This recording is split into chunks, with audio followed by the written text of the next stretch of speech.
My name is Warren Keller, and I am 46 years old. 4 months ago, I sat across a conference table from a regional claims director for Sentinel National Insurance, a man who 4 months earlier would not return my calls, and I watched him slide a check across the table to me for the full value of my burned home plus a great deal more. His jaw tight, his eyes anywhere but on mine, because his company's lawyers had finally told him the truth that he had spent months betting I would never uncover. Behind me, my attorney sat quietly. On the table between us sat a folder, and inside that folder was the one thing that had turned a powerless working man with a burned-down house into the most dangerous problem Sentinel National had on its desk that quarter. 20 years I had paid that company. And when my family's home burned to the ground through no fault of our own, they abandoned us, and they smiled while they did it, and they were absolutely certain we would go away. We did not go away. For 3 months after the fire that took our home, Sentinel National Insurance denied our claim, delayed us, lowballed us, and treated my family like criminals, inventing a suspicion of arson they knew was false, betting that a displaced family living in a motel with 2 kids and no house would eventually get desperate enough to accept pennies or give up entirely. That is not an accident. That is a business model. And I learned by the end that it is a deliberate one, practiced against thousands of families exactly like mine. But here is the one thing Sentinel National did not know about the particular working man they decided to crush. I had paid attention. For 20 years I had kept every document, every payment, every letter, and when they began to lie to me, I did something they never imagined a man like me would think to do. I kept a record of the lies themselves, in a form that could not be argued with, and I learned the law that exists precisely to punish an insurance company that acts in bad faith, a law that can cost them far more than the claim they refuse to pay. They thought they were denying a helpless customer. They were building with their own arrogance the case that would cost them a fortune. Before we get into this, if you are new here, please take a moment to like and subscribe. It genuinely helps this channel more than you know, and while you are here, do me a favor and drop a comment telling me where in the world you are watching from and what time it is where you are. I read every one of them, and I love seeing how far these stories travel. Now let me take you back to the beginning, to the house I paid for twice, once with my mortgage and once with 20 years of premiums, and to the night I watched it burn. I grew up in Marlow, a town of about 10,000 people in the River Valley, where the highway comes down out of the hills. I am not a fancy man, and I have never pretended to be one. I run a small heating and cooling business, Keller Comfort Systems, that I built myself over 20 years, 3 trucks and 4 good men, and I have spent my whole working life crawling through the attics and basements of this county, keeping people warm in the winter and cool in the summer. It is honest work, and I am good at it. And it gave my family a decent life. Not a rich one, but a solid one. The kind where the bills get paid and there is a little put by and the kids never went without. My father worked construction and taught me that a man takes care of his own and does not look for handouts, and I built my whole life on that. I never asked anyone for anything. I paid my own way, which is exactly why what Sentinel National did cut so deep, because I had done everything right, everything a man is supposed to do. And it turned out that doing everything right is no protection at all against a company that has simply decided not to keep its end of the deal. My father used to say that the whole world runs on people keeping their word, and that a man's word is the only thing he truly owns, because everything else can be taken from him. He kept his. When he told a man a job would be done Friday, it was done Friday, and if it cost him his own weekend to keep that promise, he kept it, because to him a broken promise was a kind of theft. I built my business the same way. When I tell a family I will have their heat back on before nightfall in January, I have crawled through some miserable attics at 10 at night to make that true, because their kids are cold and I gave my word. 20 years of that is how you build a name in a town like Marlow. And so when I dealt with Sentinel National, I brought that same understanding of what a promise is. And I could not, at first, even wrap my mind around what they were doing, because in my world, you do not take a man's money for 18 years in exchange for a promise, and then, on the one day the promise comes due, simply decide not to keep it, and call him a criminal for expecting you to. It was not just wrong to me. It was a violation of the one rule my father taught me the whole world runs on. That, I think, is part of why I could not let it go the way they expected me to. They had not just cheated me. They had broken the thing my father said a man's whole life is built on, and they had done it on purpose for a number on a spreadsheet. I married Sandra 21 years ago. She keeps the books for my business, and she is the steady hand in our family. And we have 2 kids, a daughter, 16, and a son, 12. We bought our house on Aldridge Street 18 years ago, a modest 2-story with a good yard, and we made it a home the way you do, one project at a time, over years. I finished the basement myself. I built the deck out back. Sandra planted the garden. There were pencil marks on the kitchen doorframe tracking the kids' heights. It was not a mansion. It was everything. It was the whole physical shape of our family's life, and every year, faithfully, for 18 years on that house, I paid my homeowner's insurance premium to Sentinel National Insurance on time, never late, never a lapse, thousands and thousands of dollars over the years, for one single promise, that if the worst ever happened, they would be there. I want you to hold on to how simple that promise is, because it is the whole heart of this story. You pay them year after year after year for one thing, that when the worst comes, they show up. That is the entire deal. And when the worst came, they did not show up. They showed up to fight me. The fire happened on a cold night in early spring. It started in the wall, an electrical fault in wiring that predated us, and it started while we slept, and I want you to understand that we barely got out. The smoke alarm woke me, the alarm I had checked 100 times, and I got Sandra and I got the kids, and we stood in our front yard in the freezing dark in our pajamas and watched our home, 18 years of our life, burn. The fire department came fast, our neighbors, good men, but there was too much of it too quickly, and by morning the house on Aldridge Street was a black and steaming ruin, and everything inside it was gone. The photo albums, my daughter's things, the pencil marks on the doorframe, all of it. We stood there in the dawn, the 4 of us alive, which is the only thing that truly mattered, and which I thank God for every day, but with nothing, homeless, everything we owned, reduced to what we happened to grab on the way out the door, which was almost nothing at all. I still see that night in pieces. The alarm, so loud in the dark, the smell of it, before I even understood what it was.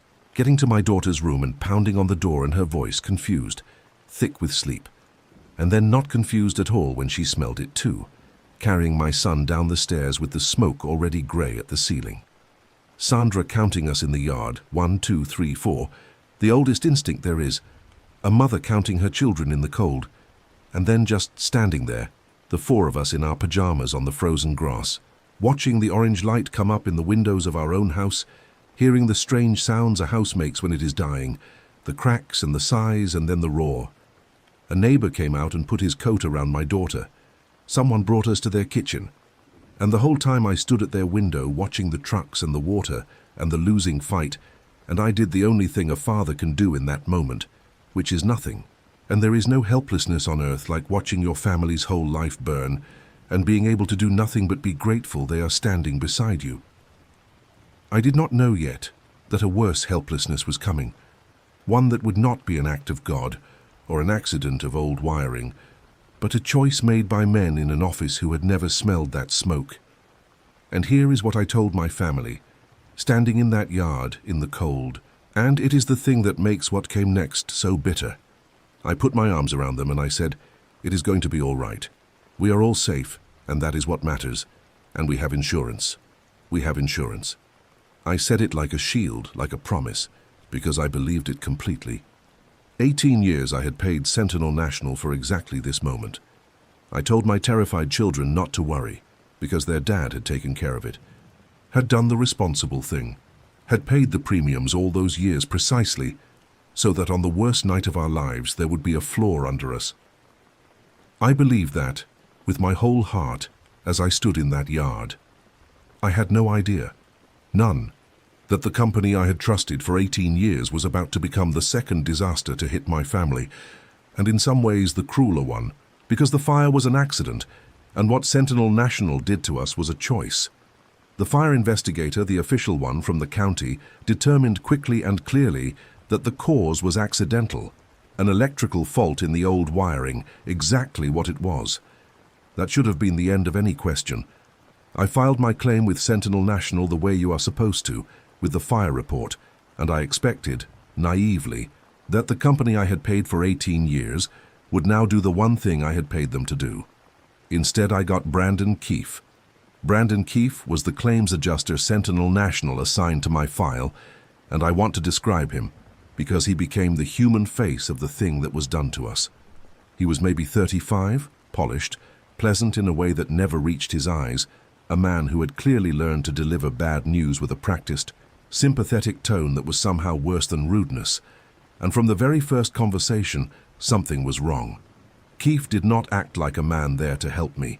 He acted like an investigator, building a case against me. He asked strange questions about my finances, about my business, about whether things had been tight lately. He asked more than once, in slightly different ways, where each member of my family had been when the fire started, as though our answers were being checked. He requested documents and then more documents and then documents I had already sent, and every conversation ended with the same thing, that the claim was under review, that these things take time, that he appreciated my patience.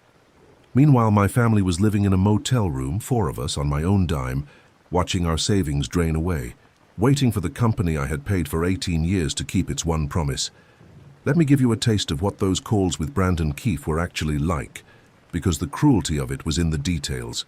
He never raised his voice. He was never rude. That was the awful part. He would call and he would ask, with real-sounding warmth, how the family was holding up, how the kids were doing in the motel, and then, in the very same breath, he would ask me again to walk him through where I had been standing when the alarm went off, as though he had not asked me the same question 3 times before, as though he were checking my story for cracks. He asked me once, in a tone of gentle concern, whether business had been slow lately, whether money had been tight, and I remember the cold feeling of understanding what that question really was, that he was building a motive, that in his notebook I was not a customer, I was a suspect with a financial reason to burn down his own house. He asked for my bank records. He asked for a recorded statement. He asked for the same documents I had already sent twice, and when I said I had already sent them, he said, "So sorry, could I send them again? These things fall through the cracks." Every request was reasonable on its own. Together they were a machine, designed to exhaust me, to run out my patience and my savings at the same time, to make the motel room and the empty bank account do the work of grinding me down until I would sign whatever they put in front of me. And the whole time, that warm, sorry, sympathetic voice. I came to hate that voice more than I have ever hated shouting. Weeks went by. Then, after I pushed, after I called and called, the real thing finally arrived. In a letter, in the cold, careful language I would come to know well. Sentinel National was denying my claim. The stated reason, and I had to read it 3 times to believe it, was that the company's investigation had identified indicators inconsistent with an accidental fire, and that in light of these concerns and certain discrepancies in the documentation provided, the claim could not be approved at this time. Buried in the lawyerly language was the thing they were actually saying, without quite having the courage to say it outright. They were suggesting I had burned down my own house.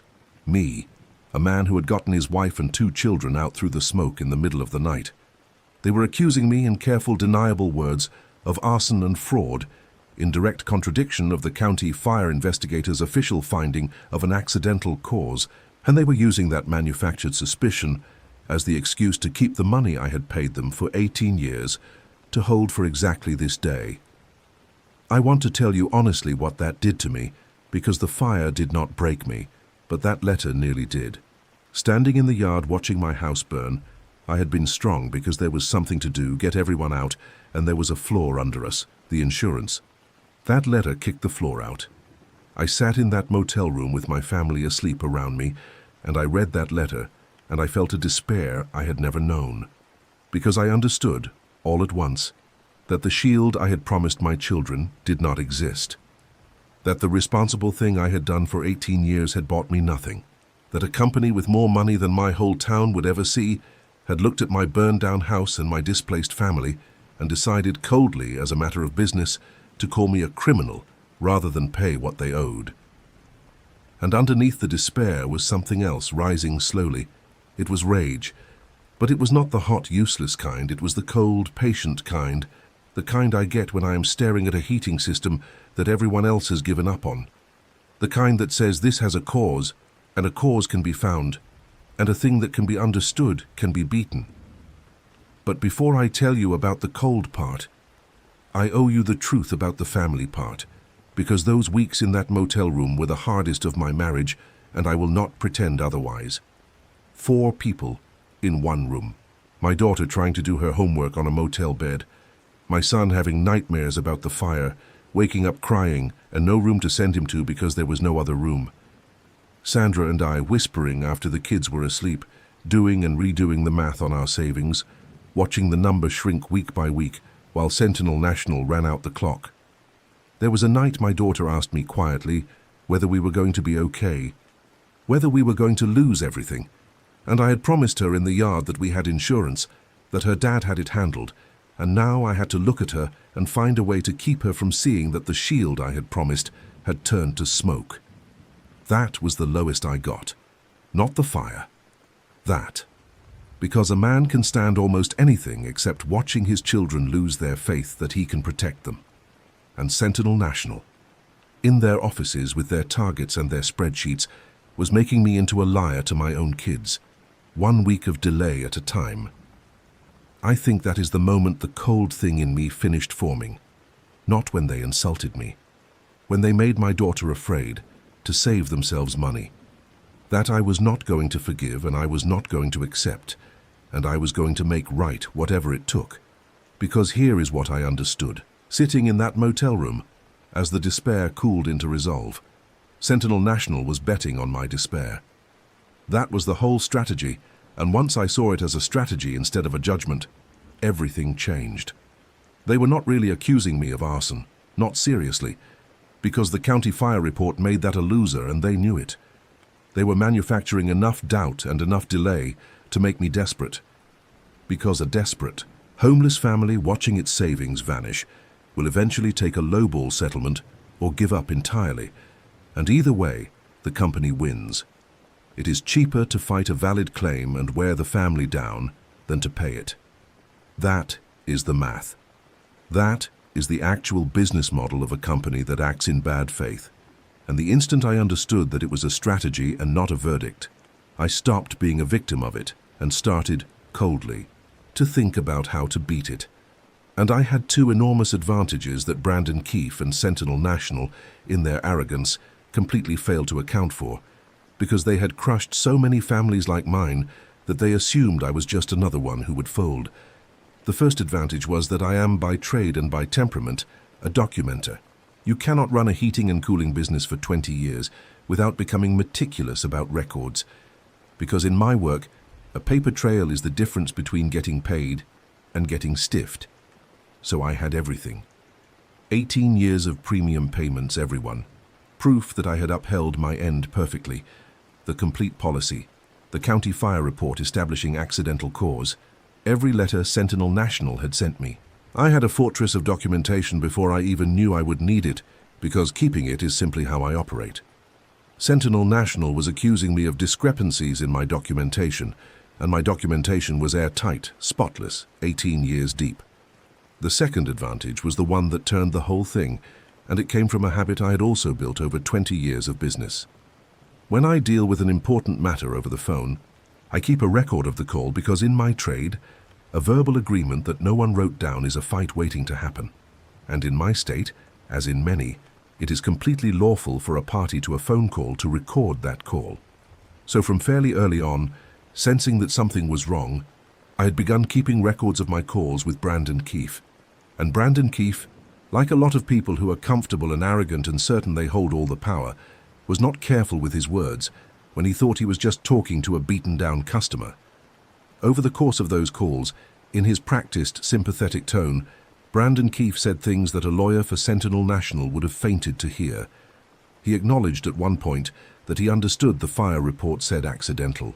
He suggested, in so many words, that if I was reasonable about a reduced number, things could move faster, effectively admitting the denial was about leverage and not about any real belief that I was a criminal. He let slip, in a moment of what I think he imagined was relatable candor, a reference to how his department had targets and how everybody was under pressure on payouts that quarter. There it was. Not a belief that I had committed fraud, a quarterly target. A man in an office had looked at my family's catastrophe as a number on a spreadsheet he was under pressure to keep down. I did not tip my hand. This is the discipline that this whole story turns on, the same discipline I have learned in every hard situation of my life. I did not call Brandon Keefe and scream that I was recording him and that I had caught him. I did not fire off an angry letter, because a screaming, threatening customer is exactly what Sentinel National is built to handle. They have whole departments for angry customers. Angry customers are easy. What they are not built to handle, what genuinely frightens a company like that, is a quiet, methodical man with a fortress of documentation and a recording of their own adjuster. Admitting the denial is about targets and leverage, who understands the specific law that turns their bad faith into a liability worth many times the claim. So I stayed calm. I let Brandon Keefe keep believing he was winning, keep believing I was just another family being ground down, right up until the moment I was ready. And I went and got the right kind of help. I found an attorney who specialized in exactly this, in insurance bad faith, a lawyer who had spent a career fighting companies like Sentinel National, and I laid my fortress on his desk. The 18 years of payments, the policy, the county fire report, every denial letter, and then I played him the recordings. And I watched this attorney, a man who had surely seen every kind of insurance abuse there is, lean back in his chair and let out a low whistle, because he understood immediately what I was too new to this to fully grasp. He explained to me the thing that changed everything. He said, "Warren, an insurance company is allowed to deny a claim if they have a legitimate, good faith dispute about it. That is fair. But an insurance company is not allowed to deny a valid claim in bad faith, to invent a false reason, to accuse you of arson they know the fire report contradicts, to delay and lowball a desperate family to save money. That is called bad faith, and the law treats it very seriously, because the whole system depends on insurers keeping their promises. When an insurer acts in bad faith, they can be liable not just for the claim they refuse to pay, but for additional damages, sometimes far exceeding the claim itself. And," he said, tapping the folder, "most people who have been treated this way cannot prove the bad faith because it happens in careful letters and deniable conversations. You," he said, "have it on tape. You have their own adjuster admitting it was about targets and leverage. In 25 years, I have rarely seen a bad faith case this clean." He walked me through what it all meant, slowly, because I needed to understand it. And I'm going to share it with you the way he shared it with me, because it is the kind of thing every working person should know, and almost none of us do. He said that most people believe an insurance company holds all the cards, and in the ordinary case, they nearly do because they have the lawyers and the time and the money, and the customer has none of those. But he said the law had recognized long ago that this imbalance was dangerous, that if insurers could deny valid claims with no consequence beyond eventually maybe having to pay what they always owed, then they would deny valid claims all day long because the delay alone made them money and most people gave up. So the law created a real penalty for bad faith, damages beyond the claim, sometimes far beyond it, specifically to make it more expensive for a company to cheat than to pay. He said the entire deterrent depends on the rare customer who can actually prove the bad faith. And then he tapped my folder again, and he said, "Most people cannot prove it, because a smart company keeps its bad faith in tones of voice and deniable letters. But you, Warren, you have their adjuster," in his own voice admitting the fire report says accidental, and then talking about targets and leverage. "You did not just get wronged. You caught them doing it. That is the difference between a customer who complains and a customer a company is genuinely afraid of." And for the first time since I read that denial letter, I felt the ground come back under my feet, because I finally understood that I was not powerless at all. I had been holding the weapon the whole time and had not known what it was, so we went to work, calmly, methodically, the right way. My attorney filed a formal complaint with the State Insurance Commissioner, the regulator whose job is to police exactly this kind of conduct. with all of my documentation and the substance of what the recordings showed. Regulators pay attention when a complaint arrives that is not just an angry customer, but a documented, evidenced case of bad faith, because that is the kind of thing that becomes a pattern and an examination and a headline. And at the same time, my attorney put Sentinel National on formal notice of a bad faith claim, laying out, without threats, without heat, simply and devastatingly, exactly what we had. The fortress of documentation, the airtight 18-year payment history, the county fire report their denial directly contradicted, and the recordings of their own adjuster. We did not bluster. We did not have to. We just showed them, quietly, the size of the hole they had dug for themselves and let them look down into it. I want you to appreciate the quiet of it, because the quiet was the whole power. There was no shouting match, no dramatic confrontation, none of the things the rage in that motel room had wanted. There was just a formal, calm letter from my attorney to Sentinel National and a formal, calm complaint to the State Insurance Commissioner, both of them laying out the facts in the flattest possible language, and both of them landing like a ton of bricks precisely because they were so calm and so complete. A company like Sentinel National is not afraid of an angry customer. It is afraid of a documented pattern reaching a regulator, because a regulator can examine not just my claim but all their claims, can levy fines, can force changes, can turn a private denial into a public problem. And it is afraid of a bad faith case it will clearly lose, because losing means paying not just the claim they always owed, but a penalty on top, and it means my recordings of their adjuster becoming part of a public court record for every other wronged family and every other lawyer to see. Suddenly the math that had favored them, the math that said grinding down one family is cheap, flipped completely. Now I was not cheap to fight.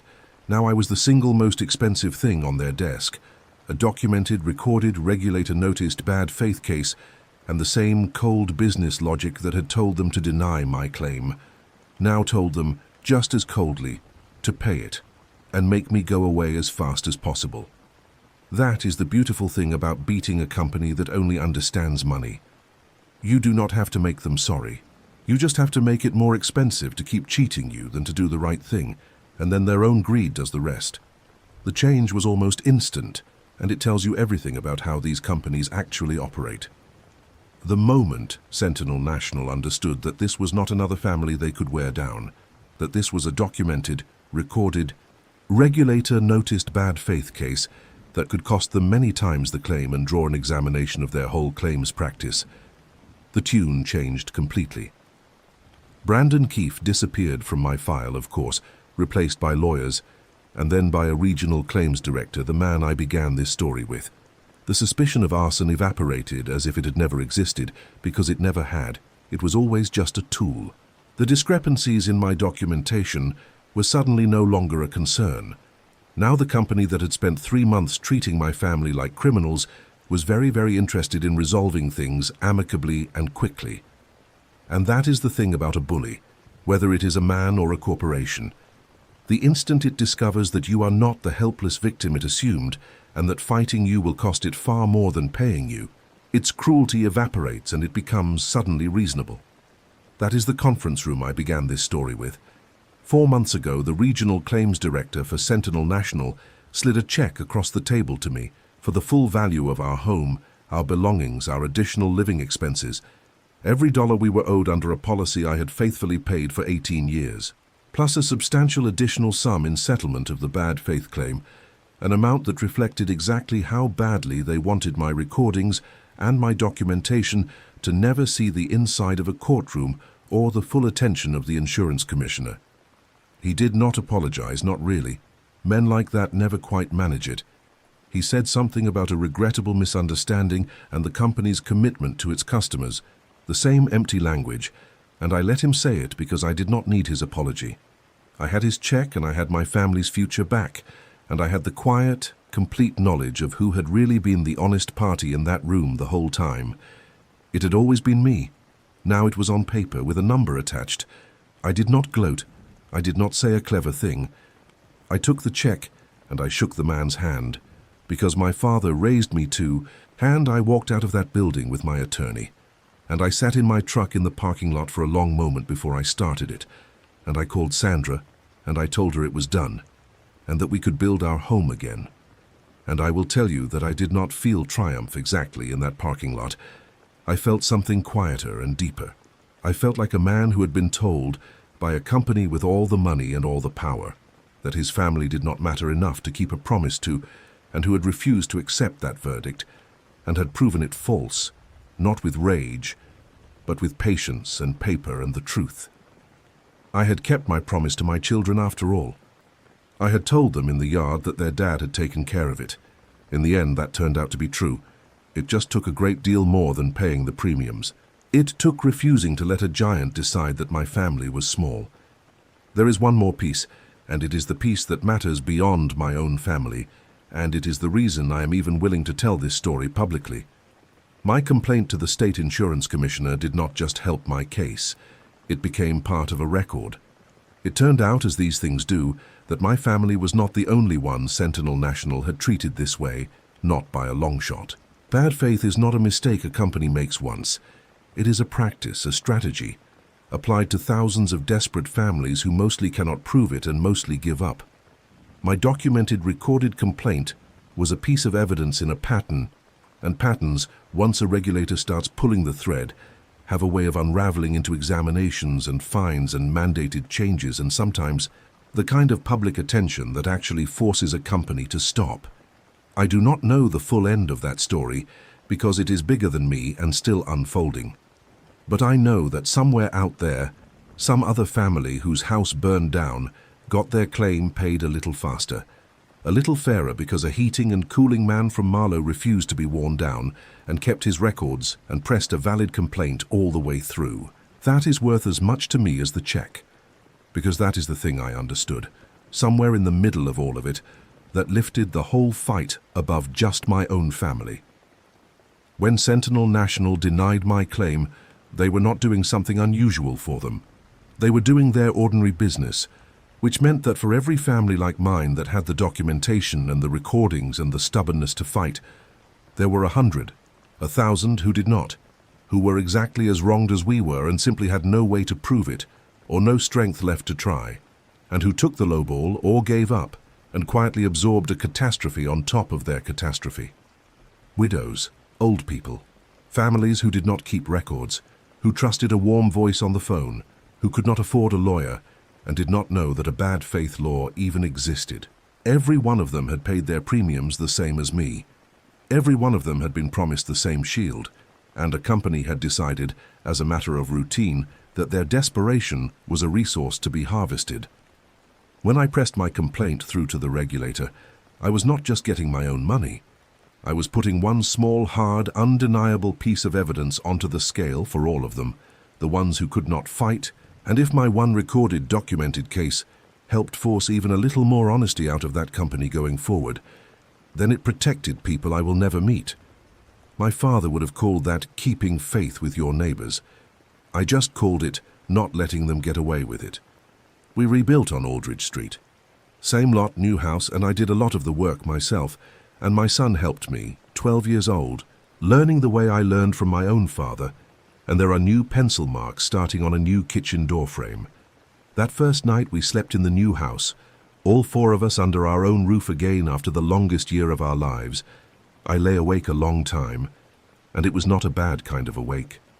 Sandra was asleep beside me, and down the hall the kids were in their own rooms again, with doors that closed. And my son had his own space to have his nightmares less and less often, until they mostly stopped. And I thought about the man I had been, standing in the yard, promising my kids we had insurance, that Dad had it handled. I had been a kind of innocent then, a man who believed that doing the responsible thing was enough, that if you paid your premiums and kept your word, the system would keep its word back. I am not that innocent anymore, and I have made my peace with that, because there is a harder and better thing in its place, which is that I know now exactly what I am capable of when someone tries to take my family's future away, and it turns out the answer is quite a lot. My daughter watched all of it happen, watched her father get called a criminal by a giant and refuse to fold, watched him win it, not with anger, but with patience and paper. She is going off to college soon, And I think she took something from that year that no school will teach her, which is that the powerful count on your despair, and that despair is a choice you do not have to make. If she learned that watching me, then the whole terrible year bought her something worth having, and I would pay it all again. And I will tell you the honest truth that I switched insurance companies, and that every year when I pay that premium, I feel a thing I never used to feel, which is that I know exactly what that promise is worth and exactly how a company might try to wriggle out of it. And I keep my records, and I am no longer a man who can be told his family is a rounding error. I paid Sentinel National for 18 years for a shield that turned out to be paper. But it turned out that paper, the right paper, kept by a patient man, is the strongest shield there is. So let me leave you with what a burned house and a broken promise taught me, and then I will let you go. When a giant wrongs you, whether it is an insurance company or any other kind of powerful institution, they are counting on one thing above all else. They are counting on your despair, on the simple crushing math that they have unlimited time and money and lawyers, and you have a family to feed and a life falling apart, and that sooner or later you will do the reasonable thing and give up. Your despair is their business plan, so do not give it to them. Get quiet and get cold, and understand that a giant that acts in bad faith is not invulnerable. It is exposed, because the law in its wisdom built weapons for exactly this. Weapons that turn a company's bad faith into a liability far larger than the thing it refused to pay. Keep every record. Document the lies as carefully as they documented their excuses. Find the person whose job it is to hold them accountable, the regulator, the specialist lawyer, and put the truth in their hands. A giant can crush a victim. It cannot so easily crush a man with a fortress of paper, a recording of its own words, and the patience to use them. I paid for that house twice. In the end, I made them keep the promise I bought. If this story meant something to you, tell me in the comments where you are watching from and what time it is there. And tell me honestly, have you ever been failed by a company you trusted and paid faithfully for years, and did you fight it or let it go? I read every single comment, and I want to hear it. Take care of yourselves, keep your records, and I will see you in the next one.